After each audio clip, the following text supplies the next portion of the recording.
Hello, Weegamers and the Bunker Dweller fans. It's me once again, here resplendently in my Doctor Who costume for absolutely no other reason than I want to wear it and I don't care about your opinions. Well, I do, because hit like and all that sort of social media crap that matters to people that care about it. But why are we here? Why are we here talking to Scratch Comics? Well, as you might have noticed if you've been following the page, I went kind of crazy with the company credit card and backed their latest Kickstarter. Not something I often do. In fact, I think if you check my Kickstarter history, this is the first and only comic that I have backed. And that was simply one on the tagline of Columbo meets the Wicker Man. And frankly, if we need to talk for even 5 more minutes, and that's not enough for you to already be following that link over to Kickstarter to see what this is about, it's pearls and sows or something like that there as far as I'm concerned. But a man who can tell us much more meaningful things about it is Laurence Alison. Laurence, good evening and welcome to the Weegamers. Good evening, Andy. I'm not actually Emily Alison, as it says down here. I am Laurence Alison. That's my wife's name, but apologies for that. But yes, thanks for having us on, Andy, and thanks for supporting us. I wasn't actually going to bring up the whole Emily thing because since we've started talking, the names disappeared off the screen, but you've gone and mentioned the elephant in the room. well done. Yes, his name badge. We're off to a good start. His name badge does says Emily, and so does his PayPal account, I'm informed. But that's fine because she and his boss apparently just sends his checks to her as well. So, listen, whenever we were first going to talk about this wonderful creation of yours, it was not hanging the balance, but it was in the final stretch. Now Hedrek is there. Hedrek is over the line and has won. It's a Kickstarter success. How does that feel? Yeah, Hedrek over the line. We've got a couple of days left on the Kickstarter. But yeah, he's made it over the finish line and we're good to go. I mean, it's all produced, it's all ready to go. And we're really stoked to get it out to our readers. So he's over the finish line and it's a Kickstarter success. So that's fantastic news.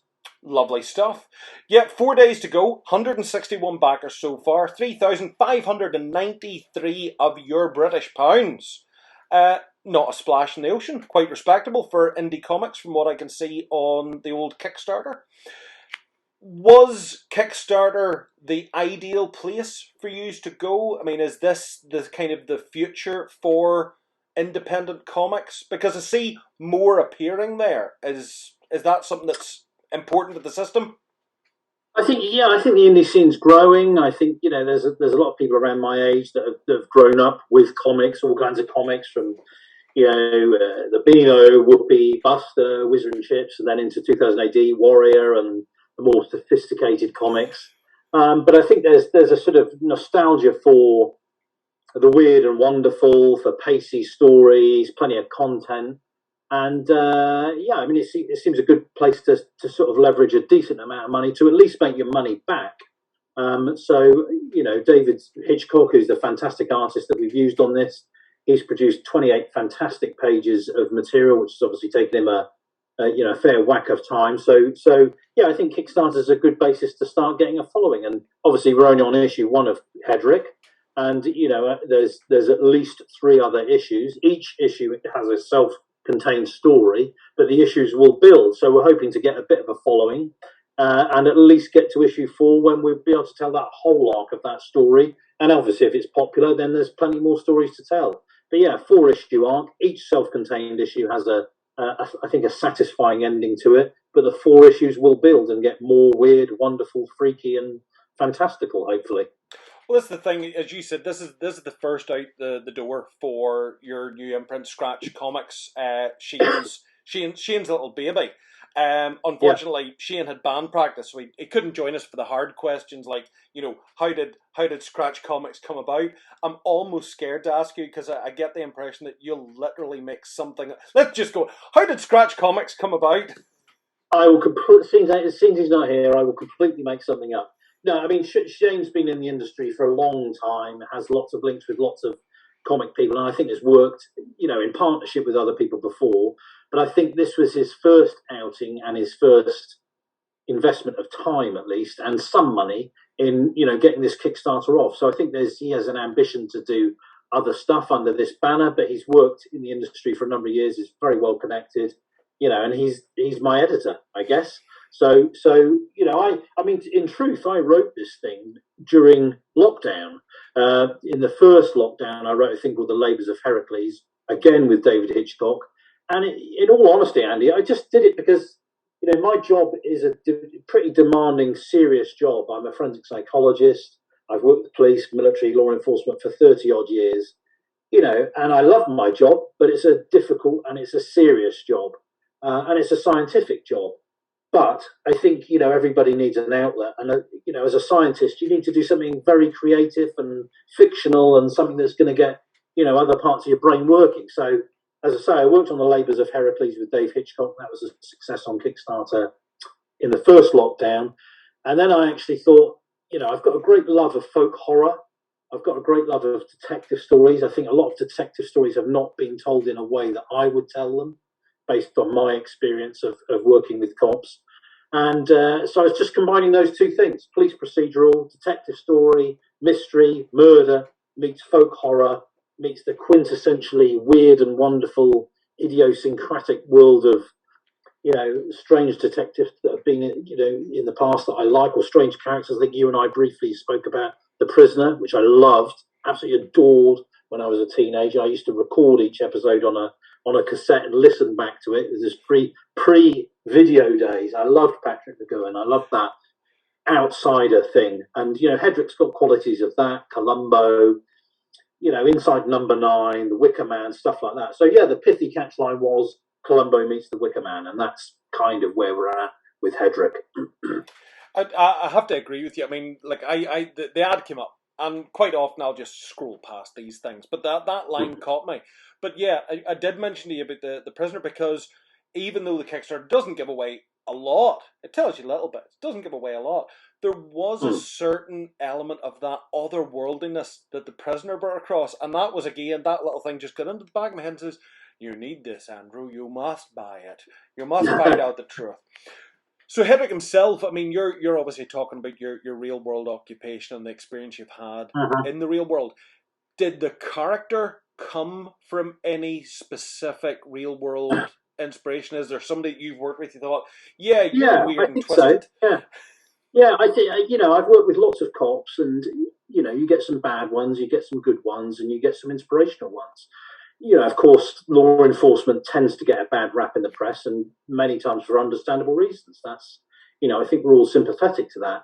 What you tend to find is the cops that at least I've worked with that are impressive don't seek the publicity, wouldn't get it even if they sought it anyway. They tend to be unorthodox characters. They tend to be a sort of Patrick McGoohan in The Prisoner, your Columbo character, and I wanted to write that sort of character. Hedrek's, is set in a Cornish village. He doesn't really fit in with the family that he grew up with, which are largely Cornish fishermen. He doesn't fit in with the police role that he's been assigned to. He didn't really fit in with the Metropolitan Police, the City Police, but he doesn't even fit in with the police service that he's with in Cornwall. He's an oddball. He's an eccentric. He's a weirdo. He's got his own value system, but he's a good cop. He's sort of sent out to farm on this weird case that no one really thought was important or significant, with these mummers who are sort of seem to be involved in low-level crime and just kind of highlighting the corruption of certain political figures, but only really jesting with them. And then as we go through the story, we find actually this is serious. There's something bigger behind it. It's a bigger case than anyone thought of. And then we go on a bit of a roller coaster. I wanted to cram it with content as well. I find so many comics these days are such a brief read. There's so little content in them. And I think about something like 2000 AD, shit tons of stuff happens very quickly.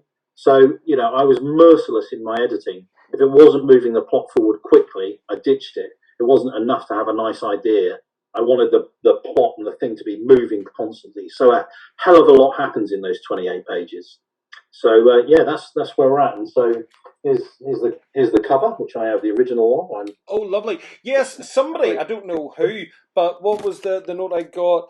Yes, Laurence made sure that he snapped up all the original art before anyone else even got a look in the git. That's from Debbie in Cornwall, apparently.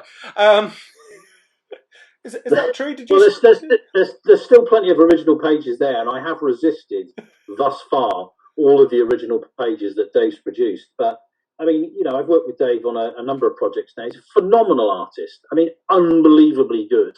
He hasn't got the recognition that he deserves. That said, Alan Moore's spoken favourably about him. Jonathan Ross has spoken favourably about him. Mike Mignola's spoken favourably about him. And part of this was I thought, what can I write that David, is in David's wheelhouse, and it is the fantastical, the weird. He's quintessentially British illustrator in the sort of realm of Rackham and Tenniel. He's got that quality. He's an odd character himself, David. And I thought Night of the Mummers, these weird people dressing up in weird and wonderful ways with horse skulls or cardboard boxes on their heads or pillowcases or weird knitted patterns on their head.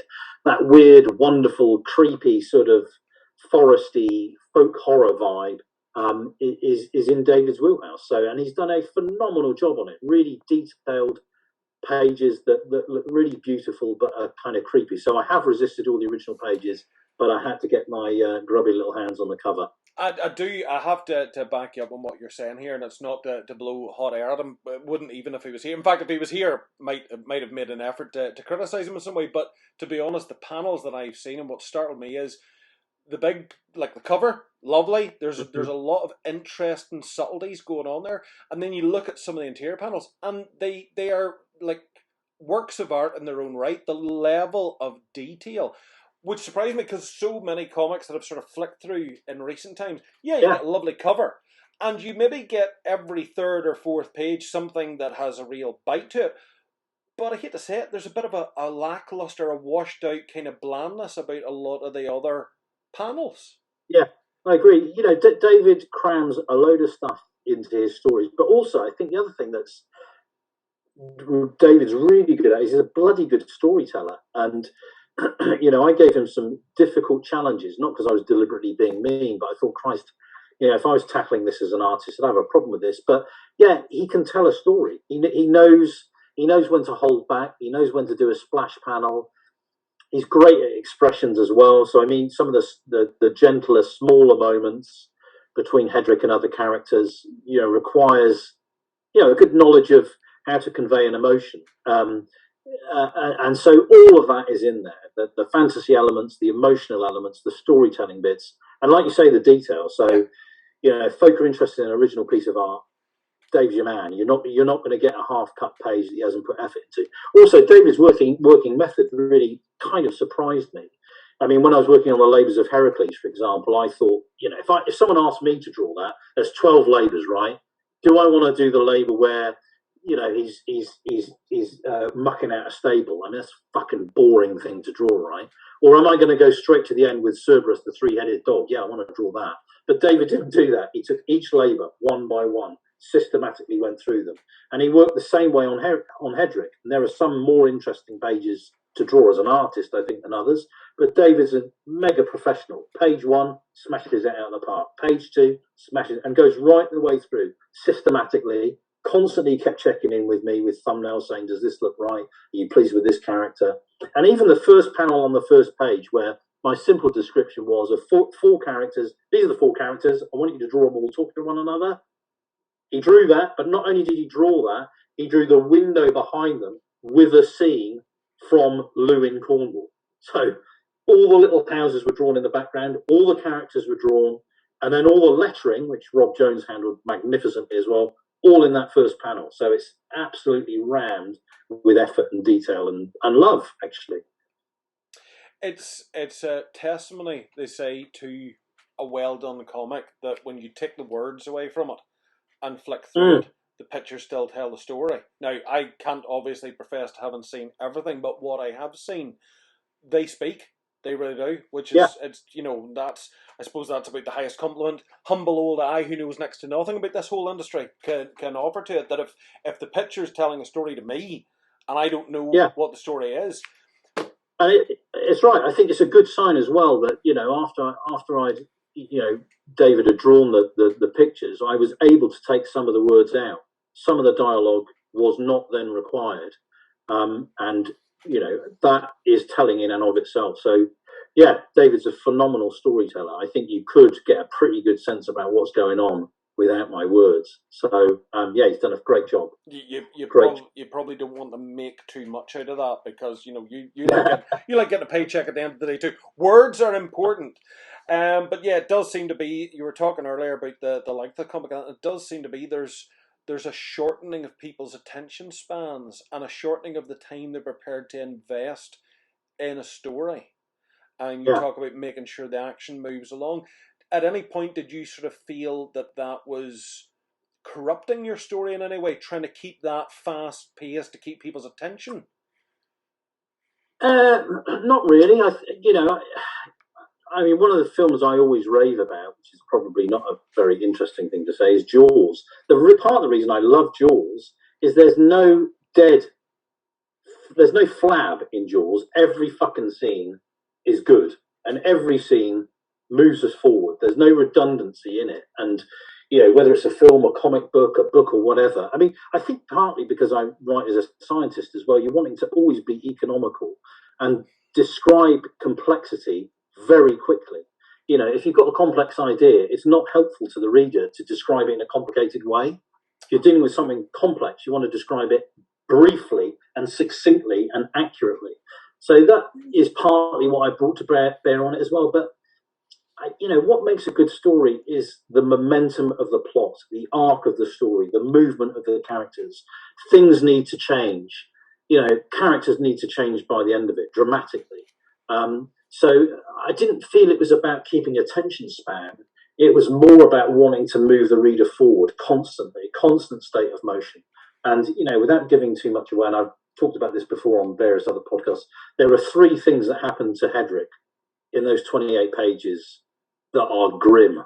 And, to set up that for your lead character, in 28 pages, he is changed by the end of it. Things happen to him that are dramatic, difficult, challenging, traumatizing, and not just 1, but 3 things. So he really gets put through the meat grinder and is changed by the end of it. So, I think people will be satisfied with the conclusion. It's a full arc. We go full circle. Things happen.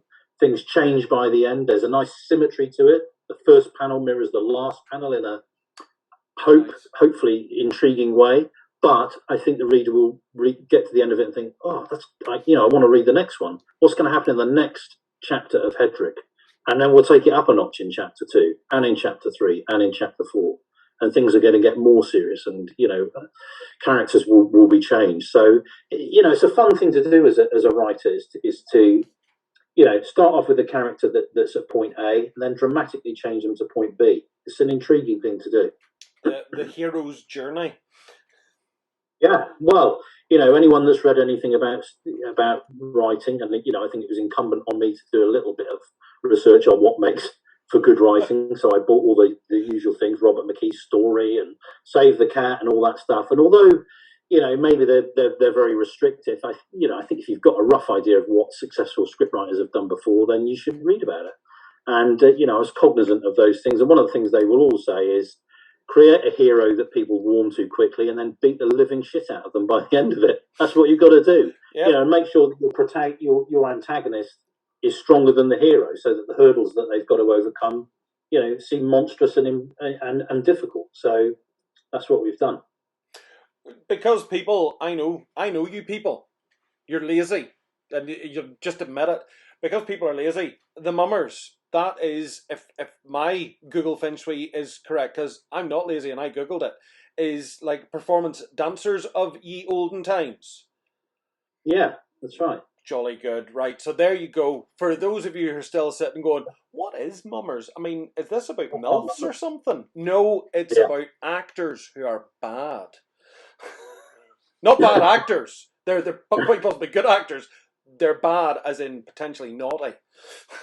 Well, it's a lot about masking as well, and I think the interesting thing about Hedrek is that part of what makes him, I think, an appealing character is his complete honesty. There's no side or edge to him. There's no masking to him. What you see is what you get. He's an honest person with integrity, and the mummers are the kind of adjunct to that. That they're all masked.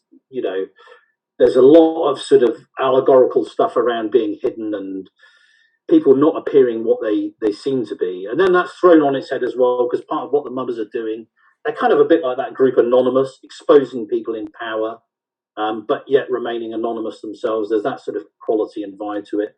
And Hedrek's one of the few characters in it, possibly the only character in it, that this is who he is, this is what he's like, this is how he behaves.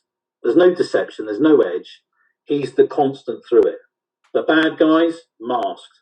The badder guys that they're exposing, also sort of masked. And, I wanted to create that sort of quality of, going back to, again, The Prisoner, this one guy that has got integrity in this world of fucking weirdness and strangeness and maskedness and illusion and deceit. And, Hedrek's a man of integrity. Cool. No, well, it sounds interesting. Sounds even more interesting now. It already was a bit. I've already put my money where my mouth is. So for you then, Laurence, what brought you to this point? What's sort of the music that makes your heart beat? What's the inspirations for you? I know you've said about work, and obviously that clearly influences this. But I mean, if we were to meet you down the pub, what would we discover as the person behind your mask?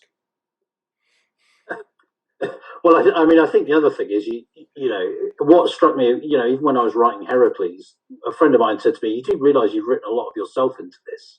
And I think as a writer, you just think, right, I've got to write a good script. I've got to move the plot forward. Something needs to change, blah, blah, blah, blah, blah. But of course, bits of you come out in the script, I guess. And I think that was true with Heracles. Not to sound grandiose, I'm exactly like a Greek hero. I'm exactly like a cop with integrity. But certainly, I can relate to Hedrek's sense of not fitting in. I've never really fitted in. I've never really fitted into a university environment.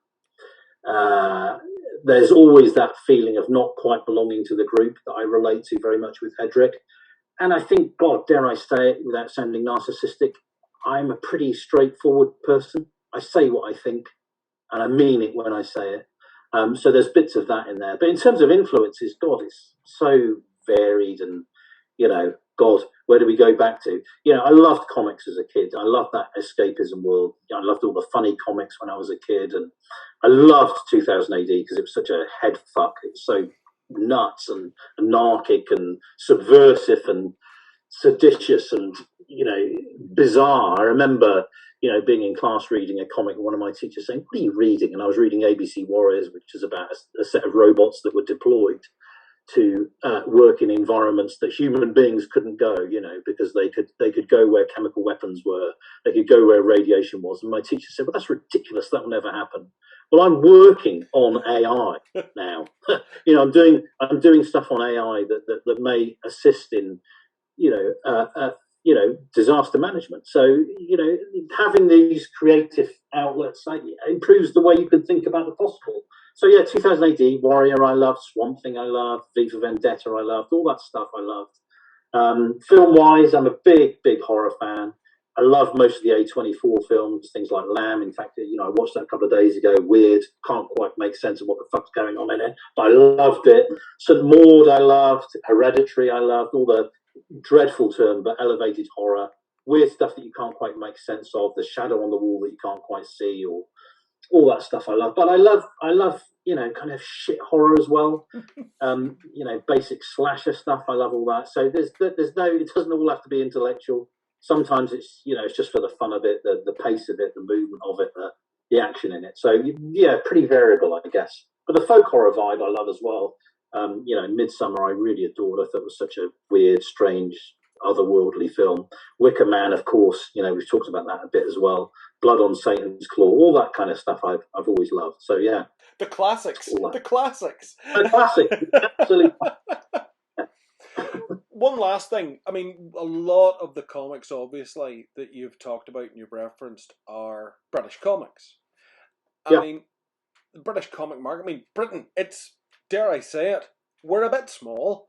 You've Europe there with all the European comics, and I believe somewhere in that direction is America with a lot of American comics. Why is it that British comics find it hard to break out of Britain into those other markets? I don't know. I mean, dare I say, I've kind of stopped buying 2000 AD. And this is an awful admission, I found it hard to read in the sense I don't understand what the hell's going on half the time.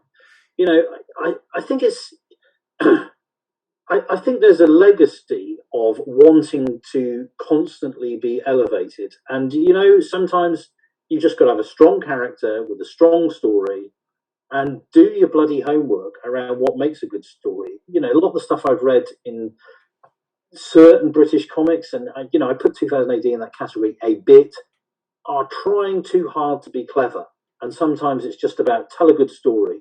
You know, think about the structure of the story, think about the plot, have something interesting in each episode. I mean, when I was writing Hedrek, I thought of every 6 pages, something has to happen. It needs to have a grip or a hook on the 6th page. And you know, whether I achieve that or not, readers will soon be critical of it, I'm sure. But you know, I think this basic lack of understanding of just telling a good story and not worrying too much about whether it's high concept or whatever. You know, storytelling is it's a skill, you know, and it takes a lot of effort. You've got to be brutal with your own sense of editing on it. So maybe there's a bit of that. I don't know. I don't know. I don't know why Britain can't break out of it or appeal to young people anymore. I mean, it does tend to be all duffers like me that are reading comics now, and maybe 2000 AD is not worried so much about appealing to kids. I know it's done the Regine thing, but that doesn't quite work. You know, I think they've kind of been more successful with Monster Fun, maybe, where they've ditched entirely the idea of trying to appeal to the sort of 40, 50-year-old audience. I don't know. I don't know what the answer to that is really. But a good story will gain traction, you know, and you know, we'll soon see whether Hedrek's got any sort of longevity or lasting. I mean, I think part of the problem is no one knows who the hell I am as a writer, so why would they buy something written by me? It's largely David's artwork that's pulled it in. And you know, the test of time will be whether people read it and thought that's kind of interesting. I need to know what happens in issue 2, and that's what I hope we'll do it. If it's a good story, it'll hopefully stick and it'll grow, and we'll get a bit of a following. It certainly won't be based on my name because no one knows who the hell I am. Well, you know, it's a funny thing you say that because I've been at more than 1 or 2 comic conventions, actual comic conventions, you know, where there's comics and artists and writers, and it is an interesting thing because I've stood there chatting to people and they're kind of going, you know, who's that and who's that and who's that, and they don't know who the creators are.